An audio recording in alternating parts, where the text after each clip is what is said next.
ایک اہل حدیث عالم سے میری بات چیت ہو رہی تھی تو وہ بہت برا بلا کہہ رہے تھے نا کہ یہ حنفی لوگ ایسے ہوتے ہیں، یوں ہوتے ہیں ایک خاص مسئلے میں. تو میں نے کہا وہ تو آپ کے اہل حدیث عالم کی بھی یہی رائے ہے جو میری رائے ہے. یہ دیکھو یہ میں نے ریفرنس دیا. کہہ رہے وہ ان کا اختلاف ہے بھائی جمہور سے، ہمارے جمہور سے ان کا اختلاف ہے.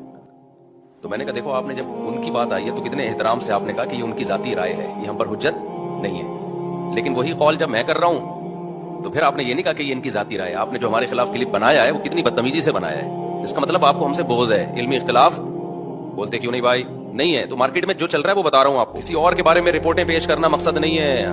مقصد یہ کہ ہم اپنے گریبان میں جھانک کے دیکھیں ہم کہاں کھڑے ہوئے ہیں. ہمیں بھائی ان بکھیڑوں سے نکلنا ہے. جو اپنی ذمہ داری ہے وہ پوری کرنی ہے. باقی ہم اللہ کی عبادت کے لیے پیدا ہوئے ہیں، آخرت میں ہم نے حساب دینا ہے. ایسا نہ ہو اپنے آپ کو ان بکھیڑوں میں الجھا کے ادھر سے غافل ہو جاؤ. سمجھتے ہو کہ نہیں سمجھتے ہو؟ تو تیسری چیز جو انسان کو اندھا کر دیتی ہے وہ کیا ہے؟ بغض، نفرت.